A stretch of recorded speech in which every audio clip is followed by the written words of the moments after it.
오늘 우리의 믿음 생활에 가장 중요한 것 중에 하나인 온전한 예배에 대해서 말씀하려고 합니다. 신자는 기본적으로 예배하는 사람입니다. 그래서 오늘 이 자리에 여러분들은 예배하러 나오셨습니다. 믿음의 선조들은 항상 예배를 드렸습니다.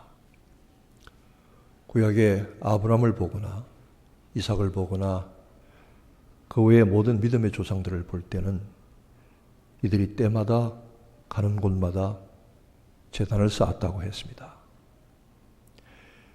예배의 형식은 다르지만 저들이 하나님 앞에 마땅히 드려야 할 공경과 찬양과 제물을 드린 것은 틀림없습니다.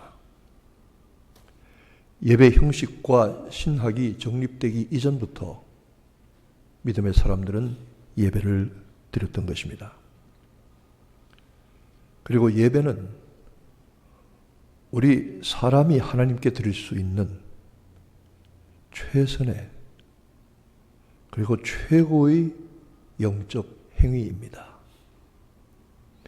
어떤 분들은 예배를 본다고 그래요. 그 전에 그런 말 많이 써서 예배 보러 간다. 예배 보았다. 그것도 한 가지 표현이 되겠지만 어떤 분은 예배 본다고 하는 것을 무당 굿 보듯이 보았다고 하는 분도 있습니다. 예배는 가서 내가 가만히 앉아서 어떻게 하나 보고 오는 것이 아니라 예배는 행위 자체로는 내가 하는 것이고 그리고 하나님께는 드림이 되는 것입니다. 예배는 결코 보는 것이 아닙니다. 이 신앙생활 예배 중에서 하나님은 자기에게 예배하는 자들을 찾으신다고 그랬어요. 그냥 예배하러 와도 좋고 안 와도 좋고 이것이 아니라 하나님은 찾으신다고 그랬어요. 찾으셔요. 참으로 내게 온전히 예배하는 자가 있는가? 하나님 찾고 계세요. 전심으로 하나님께 향하는 사람들이 있는가를 찾고 계세요. 하나님 찾으세요. 하나님이 찾으시는 그 대상이 바로 여러분 내가 되어지기를 축원합니다. 하나님 찾으십니다. 그리고 하나님이 찾으시고 예배하는 자들에게 하나님이 베풀어 주시려고 하는 은혜가 있습니다. 신자의 예배는 선택적인 사항이 아니라 필수적인 것입니다. 예배는 드려도 좋고 안 드려도 좋은 선택 사항이 아니라 필수적인 것입니다. 또는 율법적인 의무감에 사로잡혀서 형식적으로 하는 종교 행위가 아닙니다. 제가 예배는 선택적이 아닌 필수적인 사항이라고 말씀을 드렸는데 여러분 예배도 그 예배를 드리는 예의가 있어요. 예의가. 매너가 있어요. 첫 번째는 그 예배는 준비된 예배여야 합니다. 준비된 예배. 그냥 집에 아침에 와서 샤워하고 옷 갈아입고 차 몰고 와서 그냥 예배당에 들어와서 쑥 예배 드리고 가는 것이 아니라 예배는 예배하러 오는 예배자가 예배의 시작 이전에 이미 예배가 준비되어 있어야 합니다. 마음에. 쉽게 말하면 출발하기 집에서 전부터 혹은 그 전날 토요일부터 예배는 준비되어 있어야 합니다. 우리가 어떻게 준비하든지 간에 가장 중요한 것은 몸과 마음의 준비입니다. 이미 예배를 시작하기 전에 준비된 예배를 드리는 것입니다. 그래서 그전엔 토요일은 예비일이라고 그랬어요. 예비한다고. 예배를, 주일을 예비하는 예배의 예비일이라고 했어요. 그래서 한국에서는 토요일 날 목욕탕에 가는 신자들이 많았어요. 요즘은 집에서 다 샤워들 하지만 토요일 가서 목욕 제기하고 주일을 준비하는 거예요. 대단히 안타깝지만 지난번에 하나님의 부르심을 받은 송춘화 권사님, 토요일 날 주일 예배 가기 위해서 목욕하시다가 돌아가셨어요. 몸을 깨끗하게 하시고, 그 노인이 주일에 예배를 준비하시다가 106세 된 노인이 목욕하시다가 돌아가셨어요. 여러분, 신자가 이보다 더 아름다운 헌신의 모습이 어디 있겠습니까? 예배 준비하다가 돌아가셨어요. 그 따님들이 그래요. 어머니가 내일 주일이라고 목욕하러 목욕탕에 들어가셔서 목욕하시다가 돌아가셨다고. 여러분, 어떻게 예배를 오십니까? 아침에 어떻게 출발하셨습니까? 이것은 하나님께 대한 기본적인 예배의 매너입니다. 그 외에 사소한 것들이 많이 있습니다. 예배실에 와서 그냥 떠들고 다른 거 하고 이런 거 하는 사람들하고 웃고, 이게 아니라 예배는 하나님 앞에 일단 나왔으면은, 이 하나님의 집에 일단 발을 들였으면은 그때부터 예배가 시작입니다. 경건하게 예배를 준비하고 말씀의 은혜를 기대하고 임하여야 하는 것이죠. 여러 가지 예의가 있습니다.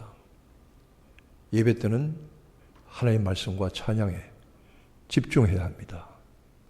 말씀의 은혜를 사모하고 말씀을 전하는 설교자에게 여러분이 대단히 미안하지만 눈알이 튀어나올 정도로, 제가 뚫어질 정도로 집중하고 바라보셔야 합니다. 아이 컨택이라고 하는 겁니다. 그래서 저는 저 화면 쓰지 않습니다.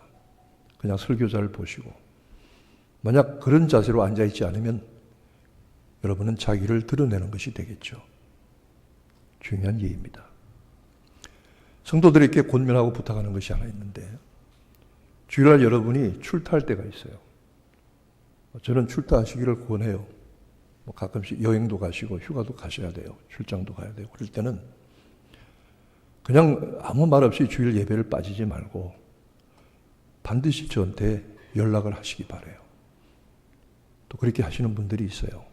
이메일 하시든지 카톡을 하시든지 전화를 하시든지, 목사님 제가 이번 주일에는 출타하게 되었습니다. 예배 참석하지 못하게 되었습니다. 특별히 교회 중직들은 그런 책임이 더 커요. 그러면서 제가 그렇게 말씀하는 분들 꼭 축복하고 기도해서 다녀오시도록 하거든요. 그리고 한 가지 더 중요한 부탁은, 어디 가든지 주일 예배는 빠뜨리지 마세요. 출장을 갔든 출타를 갔든 여행을 갔든 휴가를 갔든 반드시 주일은 어디 가서라도 지키세요. 미국 교회 가서라도 지키세요. 미국의 교회가 사방에 많아요. 반드시 어디 가든지 어떤 예배든지 예배를 드리세요. 정 안 되면 차를 몰고 가다가 예배 시간에 세우고 혼자서 혹은 같이 가는 사람들과 찬송과 함께 말씀을 읽고 기도하는 시간을 가지세요. 그게 예배자의, 신자의 가장 기본적인 자세입니다. 이거 안 되면 큰 소리 칠 수가 없죠. 이거 안 되면 아닌 거죠. 예배의 가장 중요한, 예배 전부터 준비된, 그리고 예배는 간절한 사모함으로 나오셔야 할 겁니다. 누가 그래요? 예배 은혜를 못 받는 것은, 특히 말씀의 은혜를 못 받는 것은 기대하지 않고 나오고 있기 때문이다. 오늘 무슨 말씀으로 은혜를 받을까 간절히 기대하고 고대하면 뭐 하나라도 건져가지 않겠어요? 이상한 거 건져가지 말고 제대로 된 걸 잘 건져가야 되지 않겠어요? 예배는 율법적인 의무감과 형식에 사로잡혀 드리는 종교적인 행위가 아니라 우리의 구원을 예정하시고 계획하신 성부 하나님, 당신의 몸으로 피 흘려 우리를 구원하시고 구속하신 성자 하나님, 그리고 그 놀라운 구원의 은혜와 사랑을 보증하시고 확정하시는 성령 하나님, 성삼위 하나님께 드리는 최고와 최선의 헌신적인 영적인 행위가 예배입니다. 세상에 극단적으로 말하면 신앙생활에 예배보다 더 중요한 것이 없습니다. 왜냐하면 예배에는 모든 것이 다 들어가 있습니다. 찬양, 기도, 감사, 말씀, 축복, 은혜 다 예배 안에 들어가 있습니다. 다 예배 안에 들어가 있습니다. 어떤 분은 이렇게 말하더라고요. 목사님, 예배만 강조하면 답니까? 예배만 드리면 답니까? 답니다. 예배가 온전하지 않은 사람이 나가서 전도할 수는 없잖아요. 예배가 온전하지 않은 사람이 앉아서 찬양대 한다고 봉사할 수 없잖아요. 예배가 온전하지 않은 사람이 이웃을 돕는다고 섬기거나 구제할 수 없잖아요. 예배가 온전하지 아니하면 다른 신앙의 여러 가지가 온전할 수가 없는 거죠. 그러니까 예배가 기본인 거예요. 그러나 이 예배는 또 한편 예수의 피뿌림과 죄사함과 구원의 은혜를 체험하고 말씀의 능력을 체험하지 않고서는 온전한 예배를 드릴 수가 없는 거죠. 그러니까 예배는 우리 신자가 드릴 수 있는 최선의 그리고 최고의 그리고 가장 종합적인 영적 행위라고 하는 것입니다. 예배보다 더 중요한 게 없습니다. 예배를 온전히 드리면 그 다음은 자동적으로 하게 돼 있어요. 따라오게 돼 있어요. 기도도, 선교도, 전도도, 봉사도 예배가 온전한 사람은 그 다음에 따라오게 돼 있어요. 아까도 말했지만 예배가 온전하지 않으면 그 나머지가 따라올 수가 없는 거죠. 그렇기 때문에 예배는 최선의 최고의 그리고 최종적인 신앙의 영적 행위라고 하는 것입니다. 우리 믿음 생활에 그렇다면 예배보다 더 중요한 것이 없습니다. 하나님은 이 예배를 받기를 원하십니다. 그리고 하나님은 이 예배를 마땅히 받으셔야 할 분입니다. 내가 예배 드리고 싶다고 드리고 드리기 싫다고 안 드리는 것이 아니라 마땅히 하나님은 예배 받으셔야 하기 때문에 드리는 겁니다. 목사님의 설교가 마음에 들어서 그래서 주일날 교회 나온다 아닙니다. 찬양대가 멋있어서 아닙니다. 여러 가지 교육 프로그램이 좋아서 아닙니다. 그거 아닙니다. 한 가지 이유뿐입니다. 하나님은 예배 받으셔야 하고 마땅히 예배를 받으셔야 할 분이기 때문에 우리가 나와서 예배하는 겁니다. 그거 외에는 예배에 아무런 이유가 없게 되기를 바랍니다. 그것만이 우리가 예배하는 유일한 이유여야 합니다. 하나님은 마땅히 예배를 받으셔야 할 분이기 때문입니다.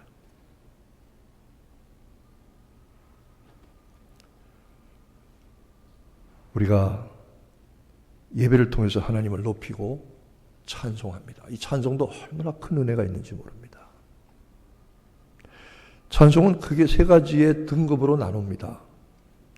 여러분 찬송을 등급으로 나눈다니까 목사님 찬송이 다 귀하고 좋은 것이지 나눌 게 있습니까?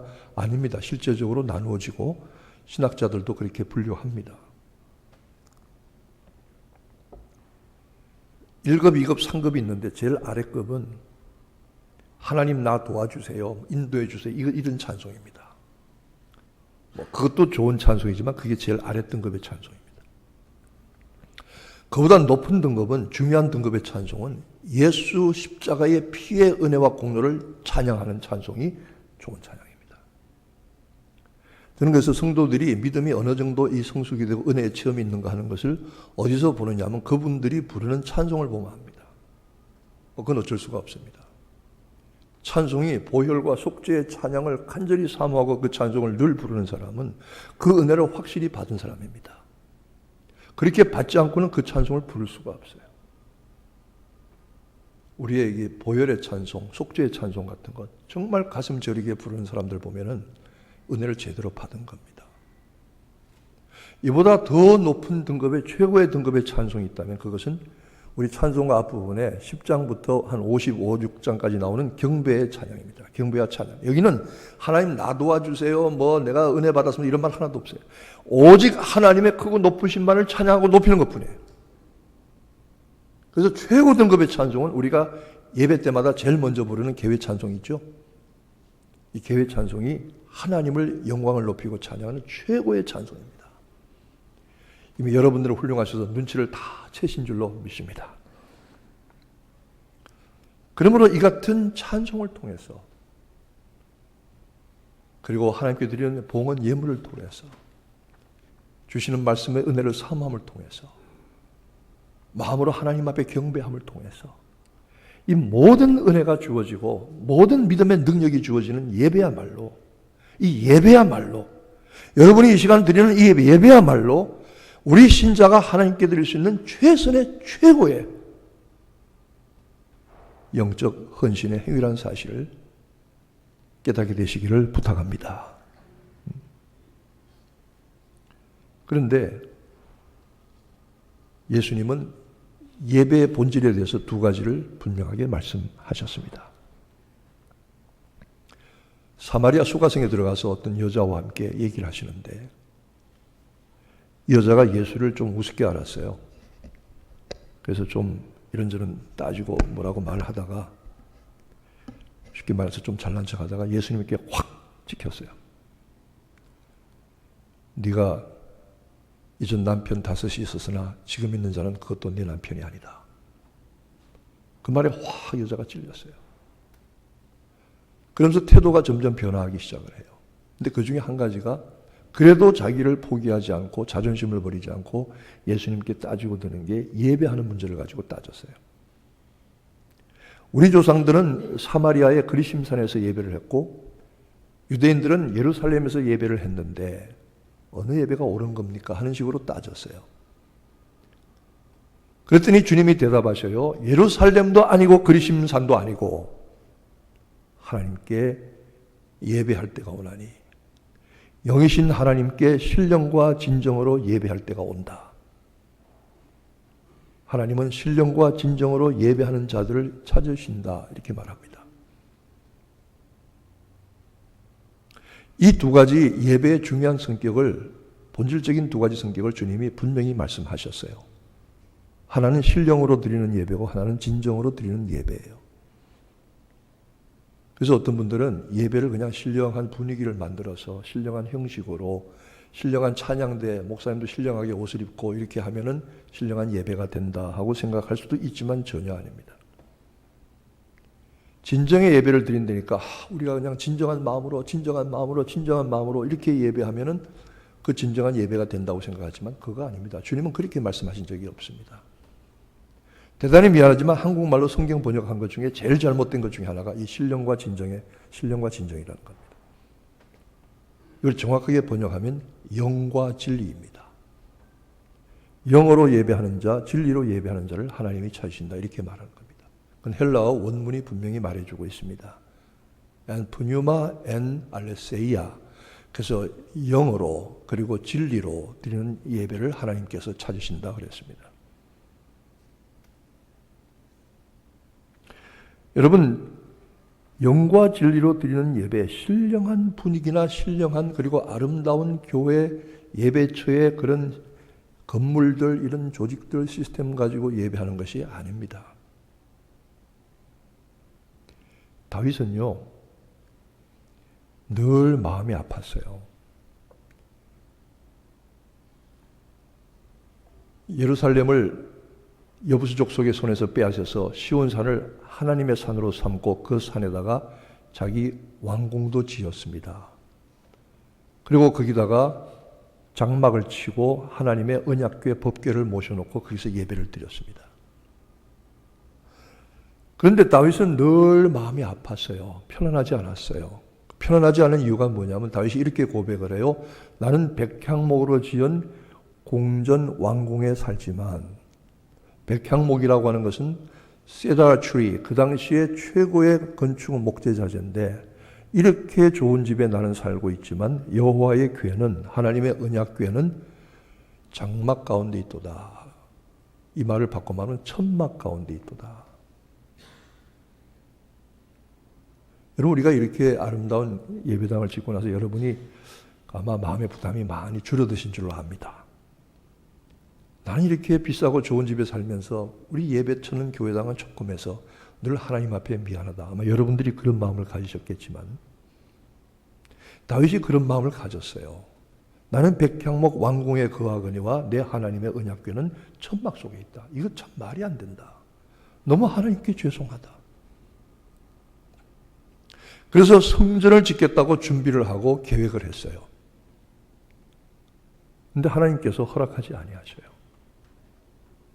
여러 가지 이유가 있겠죠. 하나님께서 이렇게 말씀하셨어요. 다윗에게 내가 언제 천막에 거한다고 너한테 불평한 적이 있었느냐? 내 언약궤가 백향목으로 지은 아름다운 성전에 있지 아니하고 천막 속에 있다고 내가 너한테 무슨 야단친 적이 있었느냐? 잘못되었다고 말한 적이 있었느냐? 아니다.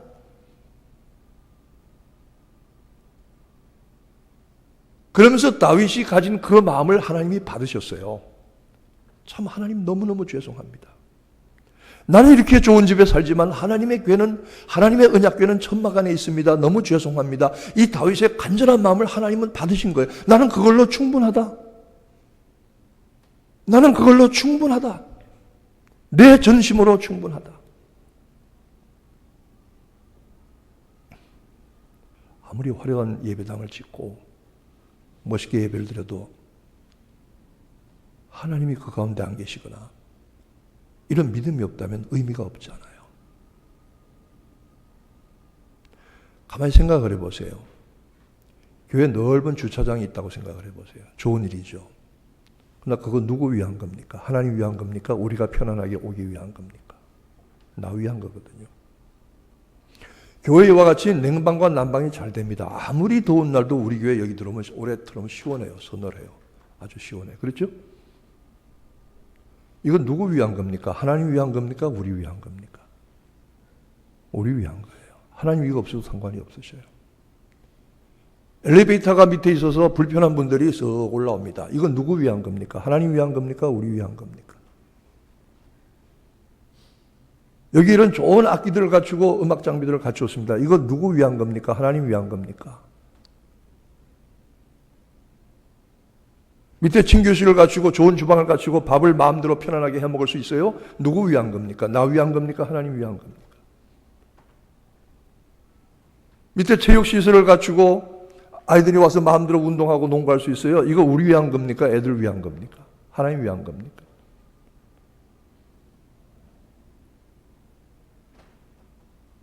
조금 극단적인 것 같지만 하나님 이거 없으셔도 상관없어요. 이거 없어도 하나님 예배 받으시고 영광 받으시는데 아무 지장이 없어요. 오히려 이런 편안함 때문에 우리가 우리 자신을 더 생각하게 되고 소중하게 여기게 되고 하나님의 은혜를 좀 더 소홀히 여기거나 예배를 가볍게 여기게 되지 않았는지는 모르겠어요. 제가 청년 때에 한국에 금식 기도원을 자주 갔어요. 나중에는 어디 강원도에 있는 수도원을 많이 다녔습니다만은 기도한다고 많이 다녔어요. 근데 그 당시에 그 경기도 어디 파중 어디 있는 금식 기도원에 가면요 말도 못해요. 우리 교회 이 예배당 건물의 한 4분의 1 정도 되는 방에요. 겨울에 가면 여러분도 그렇지만 사람들이 200명, 300명, 400명씩 들어가서 칼잠 누워서 자요. 숙소가 없어서. 근데 그 중에 절반은 중병 환자들, 암 환자들. 마지막 소망이 없는 사람들. 그들이 쏟아내보는 썩은 냄새들. 막 들어가면요. 잠잘 때 가는데 들어가면 막 역겨워서 토가 나와요. 얼마나 불편한지 몰라요. 그런데 그때의 예배당에 가면은 그때 예배 때마다 집회 때마다 모이면 막 은혜가 불같이 쏟아져요. 사람들이 그렇게 간절하게 기도할 수가 없어요. 요즘 거기 기도원도 업그레이드 돼서요. 아주 숙소가 호텔같이 돼 있어요. 잘 돼 있어요. 그런데 그와 같은 간절함과 기도가 사라져 버렸어요. 이 모든 좋은 시설들이, 이 모든 아름다운 것들이 누구를 위한 거예요? 하나님 위한 거예요? 우리 위한 거예요? 신앙생활이 나를 위한 것입니까? 주님을 위한 것입니까? 다 이거 필요하고 좋은 것이지만 정말 본질적인 것을 잊어버릴 수도 있다는 거예요. 가끔 딱한 분들을 만나는데 목사님, 지방회와 총회가 우리한테 해주는 게 뭐가 있습니까? 알만한 사람들이 이런 소리예요. 뭐하러 거기다 돈 냅니까?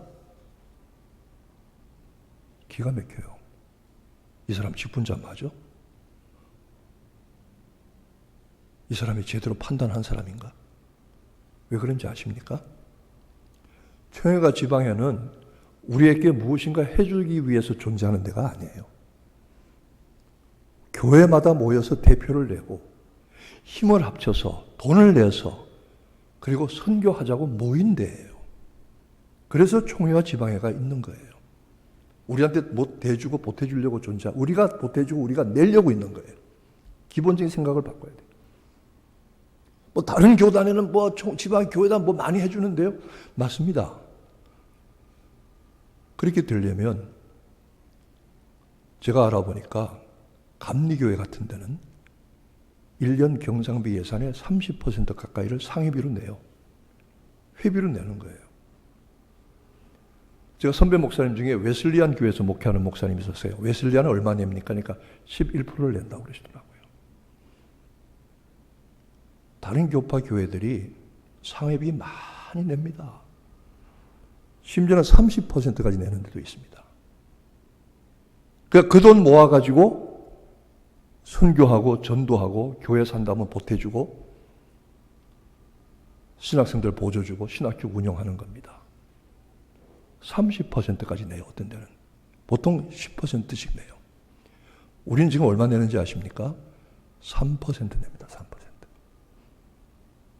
생각 근본적으로 고쳐야 됩니다. 총회나 지방에는 우리가 무슨 일을 하자고 돈을 내고 힘을 합쳐서 선교하는 데지 우리한테 뭐 해달라고 돈 쌓아둔 데 아닙니다. 교회도 마찬가지입니다. 간혹 어떤 분들이 와서 이 교회는 뭐도 없고 뭐도 안 되고 무슨 시스템도 교육도 안 되고 여러분 교회가 여러분에게 뭐 해주는 데가 아닙니다. 목사님이 여러분에게 뭐 해주는 사람이 아닙니다. 여러분이 주님의 이름으로 모여서 힘을 합쳐서 주님을 섬기고 이웃을 돕자고 모이는 것이 교회입니다. 여러분이 돈 내고 여러분이 시간 내고 여러분이 땀을 내고 여러분이 정성을 내서 주님을 섬기고 이웃을 섬기자고 모인 것이 교회입니다. 교회는 내가 무엇을 내게 해주라고 요구받는 곳이 아니라 내가 무엇을 할까요 하고 힘을 합쳐서 모이기 위한 것이 교회입니다.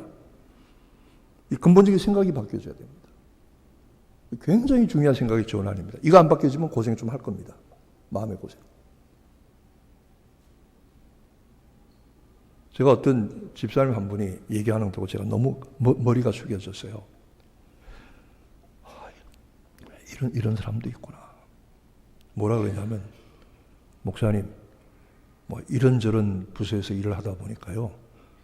그게 말이 많더라고요. 이런저런 말이 많더라고요. 그래서 제가 사람들을 뭐 이렇게 설득을 하고 달래기보다는 제가 직접 그 일을 맡아서 뛰기로 했습니다. 제가 직접 뛰기로 했습니다. 제가 시간과 재물에 좀 어려움이 있다고 할지라도 제가 직접 맡아서 그 일을 하기로 했습니다. 여러분, 제가 얼마나 고마운지 몰라요. 교일이 그런 거예요. 뭐도 없고 뭐도 안 되고 뭐도 불편하고 이게 아니라 그걸 내가 채우는 거예요. 그 자리를 내가 채우고 그 일을 내가 하고 그 부족한 것을 내가 갖다 메꾸는 거예요. 여러분 교회는 전부 왜 교회가 뭐 해주냐 안 해주냐 이런 분들이 모인 데가 아니라 내가 주님을 위해서 무엇을 할 것인가를 생각하고 무엇을 헌신하고 드릴까를 생각하는 분들이 모인 곳이 교회여야 합니다. 그래야만 교회가 온전히 서고 성장하는 교회가 되는 것이죠. 주님을 기쁘시게 하는 것이죠. 그러므로 신령한 분위기는 우리가 만들어낸 어떤 형식에 있지 않습니다. 우리가 만든 어떤 장식에 있지 않습니다. 신령하다는 것은 영이란 뜻입니다. 영으로 드리는 예배라는 것입니다. 영으로 드리는 예배는 다른 것이 아닙니다. 우리가 이 자리에 예배하러 모였지만 내 속에 영이 있잖아요. 내 속에 영이 하나님과 성령으로 교통되는 예배가 영의 예배입니다. 여러분이 와서 어떤 자리에 참석했든지 간에 이 예배를 통해서 하나님과 내 영이 교통이 되고 있다고 하면 그것은 영의 예배, 신령한 예배입니다. 이것이 유일한 신령한 예배의 기준입니다. 여러분 하나님의 영인 성령께서 여러분의 영과 하나님을 이 예배를 통해서 교통해 주시기를 축원합니다. 이게 신령한 예배입니다. 하나님의 영이 우리 가운데 오셔서 우리의 영과 교통하게 되면 우리가 하나님을 바라보게 되고 깨닫게 되는데 그 가장 중요한 현상이 하나님의 임재하심을 느끼게 되는 겁니다. 하나님이 우리와 함께 하신다. 하나님의 임재를 느끼는 사람마다 마음속에 거룩한 떨림이 있게 되어 있습니다. 거룩한 떨림입니다. 여러분 예배 자리에 와서 오만하고 불손하게 앉아 있습니까? 아니면 하나님의 영이 여러분 가운데 오셔서 임재하심으로 여러분 가슴이 떨리는 하나님의 떨림을 체험하고 있습니까? 이게 신령한 예배입니다. 우리의 예배마다 하나님의 영이 여러분 마음에 계셔서 하나님의 함께하심을 깨닫고 두렵고 떨림으로 예배 자리에 임하는 여러분 되시기를 간절히 축원합니다. 이게 신령한 예배입니다. 뭐 성가대가 예배가 복장이 이게 아닙니다. 진정한 예배라고 했습니다. 진정한 예배라고 하니까 진정한 마음으로 진정한 마음. 여러분 얼마나 여러분의 마음이 진정합니까? 얼마나 진정한 마음으로 여기 와 있습니까? 어떤 선교사가 열심히 설교했습니다. 여러분 은혜 받아야 됩니다. 예수님 우리 위해서 피 흘려 죽으셨습니다. 그랬더니 그 앞에 앉은 할머니 한 분이 눈물을 뚝뚝 떨고 그래요. 그래서 너무 미안하고 고마워서 나중에 예배 마치고 할머니 집사님 그 설교의 은혜를 많이 받으셨습니까? 그랬더니 할머니가 그러시더래요.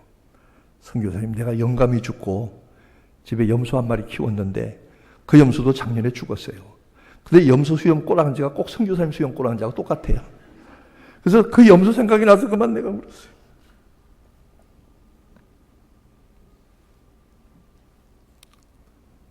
목사님 설교할 때 어떤 분이 열심히 받아 적어요. 그래서 저는 저분이 말씀을 잘 적는구나. 이 적으면서 들으면 또 은혜가 또 있거든요. 나중에 보니까 예배 마치고 그날 개들 모여서 개 돈 주고 받을 개 오야에 그 순번 적고 있어요. 웃을 일이 아니에요. 예배에 와서 앉아있지만은 혹시 다리미 불 끄지 않고 왔나? 장독뚜껑 열어놓고 하는, 요새는 장독뚜껑 없지만 창문 열어놓고 온 거 아닌가? 비 오면. 내일 또 뭐 어떡하나?